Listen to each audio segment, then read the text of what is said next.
Shalom, selamat pagi, selamat bertemu kembali dalam program kita membaca Alkitab setiap hari. Pagi hari ini kita masuk dalam episode 29 Juli.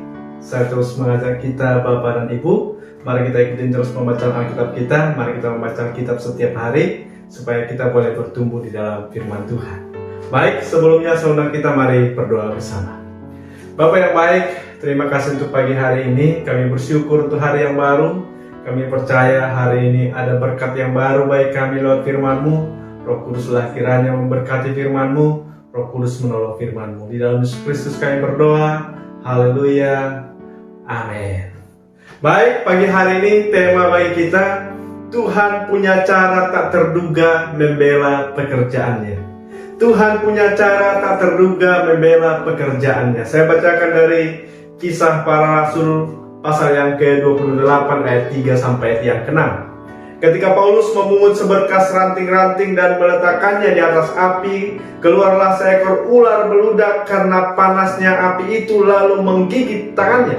Ketika orang-orang itu melihat ular itu terpaut pada tangan Paulus, mereka berkata seorang kepada yang lain, orang ini sudah pasti seorang pembunuh.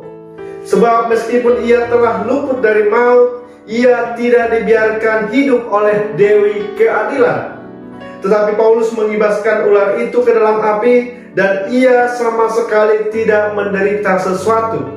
Namun mereka menyangka bahwa ia akan bengkak atau akan mati rebah seketika itu juga. Tetapi sesudah lama menanti-nanti mereka melihat bahwa tidak ada apa-apa yang terjadi padanya. Maka sebaliknya mereka berpendapat bahwa ia seorang dewa. Bapak Ibu yang dikasihi Tuhan, dalam renungan kita pagi hari ini kita melihat bahwa Paulus bersama dengan rekan-rekannya ada sekitar atau ada 276 orang, dikatakan ya, 276 orang menumpang kapal, dan semuanya selamat kecuali kapal yang mereka tumpangi yang terkandas dan pecah diterjang gelombang laut yang dahsyat. Mereka berhasil menyelamatkan diri ke pantai. Setelah mereka sampai di pantai, mereka baru tahu bahwa pulau itu adalah Pulau Malta. Alkitab mengatakan bahwa penduduk Pulau Malta itu sangat ramah. Mereka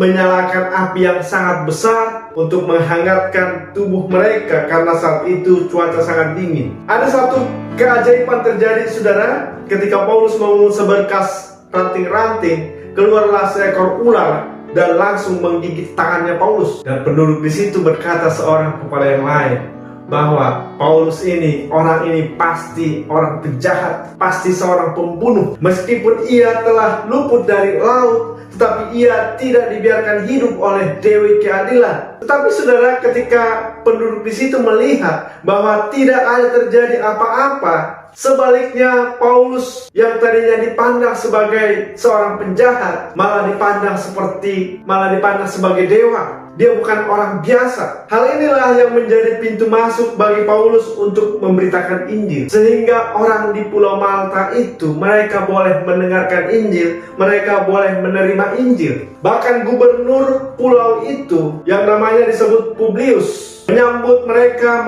menjamu mereka selama 3 hari. Kebetulan ayah sang gubernur ini sakit demam dan disentri, dikatakan ya. Dan ini juga menjadi kesempatan bagi Paulus untuk berdoa. Dan Paulus berdoa dan menumpahkan tangan, dan ayahnya gubernur ini menjadi sembuh. Dan berita ini tersiar di Pulau Malta itu. Bahkan semua orang yang ada di Pulau Malta itu membawa orang-orang sakit. Mereka datang untuk didoakan dan semuanya mereka disembuhkan. Dan inilah pekerjaan Tuhan yang sangat luar biasa terjadi. Bagaimana Tuhan membela pekerjaannya. Dan inilah yang kita nantikan, dan inilah yang kita doakan juga dalam pelayanan kita. Kita berdoa supaya Tuhanlah yang berkarya. Amin.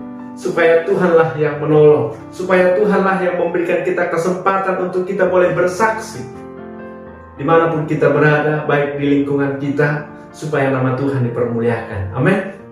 Ya. Kita percaya bahwa Tuhan punya cara tak terduga. Walau nampaknya saudara tidak ada alasan bagi Paulus, tapi Tuhan punya cara, Tuhan punya cara juga bagi kita yang mau, yang rindu untuk melayani Tuhan, yang rindu untuk menginjil, bahkan di saat masalah sekalipun, di saat hal-hal yang tidak baik sekalipun, Tuhan punya cara. Dan kita percaya hal itu boleh terjadi bagi kita. Amin. Maka itu saudara, mari kita jangan kecil hati, mari kita tetap semangat ketika memang kita diperhadapkan dengan jalan buntu, diperhadapkan dengan masalah-masalah. Tetapi terkadang saudara, di balik masalah itu kita punya kesempatan untuk memberitakan Injil. Dan mari kesempatan itu jangan kita sia-siakan. Mari kita ambil kesempatan itu untuk memberitakan Injil supaya nama Tuhan dipermuliakan. Amin. Demikian renungan kita pagi hari ini, kiranya memberkati kita. Kita berdoa.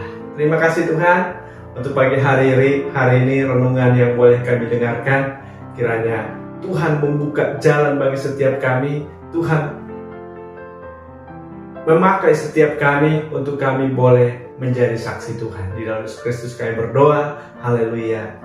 Amin. Selamat pagi, selamat beraktivitas. Tuhan Yesus memberkati kita. Shalom.